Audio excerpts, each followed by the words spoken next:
Waziri mstaafu Kassim Majaliwa: kila ninapofunuliwa kitu kizuri kwenye maombi ninakishirikisha, maana huu sio wakati wa kufunua mabaya zaidi, ni wakati wa kufunua mazuri pia, ili yaendelee kutujenga na kutupatanisha taifa. Wakati naomba kwa ajili ya taifa, kuna kitu ambacho nikafunuliwa juu yako na kweli nikakiona. Una nafasi kubwa sana ambayo umeitengeneza kwenye taifa la Tanzania na itaendelea kutambulika. Cha kwanza, huu ni wakati ambapo tumepitia wakati mgumu, na wewe ulikuwa kwenye nafasi kubwa sana, kuanzia kwenye uongozi wa rais aliyepita marehemu John Pombe Magufuli, lakini pia ukaendelea kuwa kwenye awamu ya Rais Samia Suluhu Hassan. Inawezekana kabisa kuna mambo mengi ambayo ulikuwa unajua, lakini utulivu wako umelifanya taifa liendelee kuwa na amani. Mungu akubariki kwa huo utulivu ambao yamkini kwa utulivu wako ndo umetufanya tuendelee kuwa na amani kwa hiyo miaka yote minne. Mungu akubariki sana, maana kwa nafasi uliyokuwa nayo kwenye uongozi wote miwili haikuwa rahisi. Inawezekana hata ukimya ambao tumeuona wakati wa uongozi wa Rais Samia Suluhu Hassan, na watu wengine wakawa na kulaumu, wanasema mbona tumuoni Majaliwa wa Magufuli. Inawezekana kama tungetaka tukuone Majaliwa wa Magufuli, yamkini tungekuwa tumepoteana muda mrefu, maana tuwezi kujua aliyoko ndani. Hilo ni la kwanza.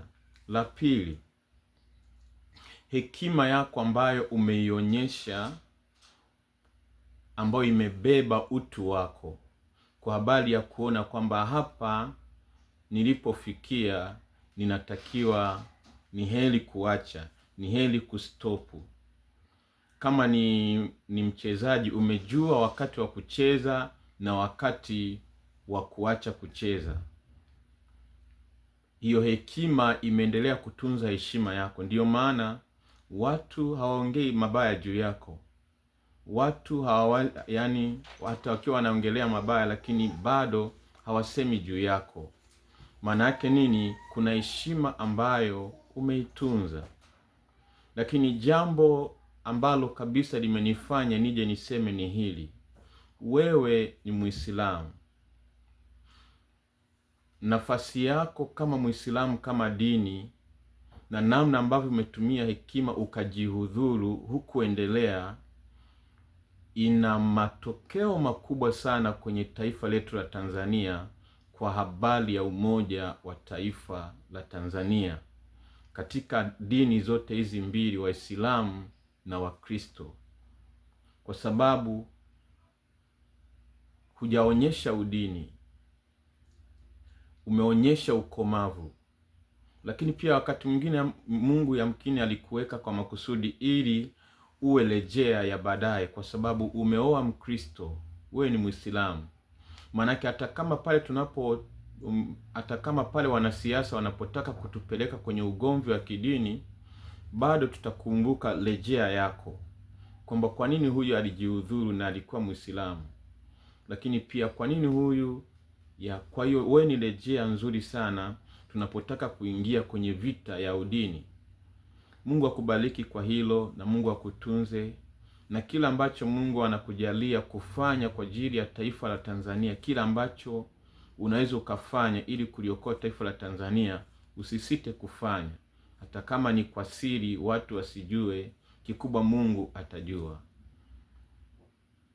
Nimshukuru pia Makamu wa Rais Mipango.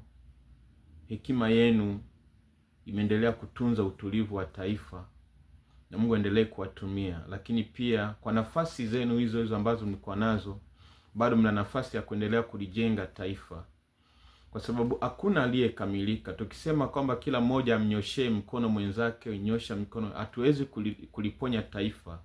Huu ni wakati mwingine wa kukubali makosa yetu. Lakini pia tunaanzaje sasa, na sio kuanza na kikundi cha baadhi ya watu. Tunaanzaje kama taifa? Shida iliyopo sasa hivi ni kwamba kikundi cha wachache ndio kinataka kianze. Wakianza wachache afu wengine wakatelekezwa, hilo taifa haliwezi kubaki. Ila kama wote tutakubali kuja kwa pamoja, haya, tunakubaliana tunaanzaje? Kama tunaanza kwa walioko wajiudhuru, alafu tufanye uchaguzi, na hayo ndiyo majibu yanayotafutwa Tanzania. Nje ya hapo hatujafika bado. Mungu akubariki, Mungu akutunze, endelea kufurahia maisha na familia yako, na hekima yako endelee kutunzwa daima. Amen. Mwenyezi Mungu, asante kwa ajili ya waziri mstaafu Kassim Majaliwa. Asante kwa ajili ya makamu wa rais Dr. Mipango, kwa hekima yao. Bwana, endelea kuwalinda na kuwatunza. Neema yako endelee kusimama pamoja nao. Kwa Yesu Kristo ninaomba, amen. Sijaongea vizuri mengi sana kwa ajili ya aliyekuwa makamu wa rais Mipango, sio kwa sababu hana mchango, lakini ni kwa sababu nilikuwa nataka kuadresi kwa Kassim Majaliwa kwa nafasi yake kama Muislamu katika kama reference ya kutuzuia kuingia kwenye vita ya udini. Mungu abariki sana.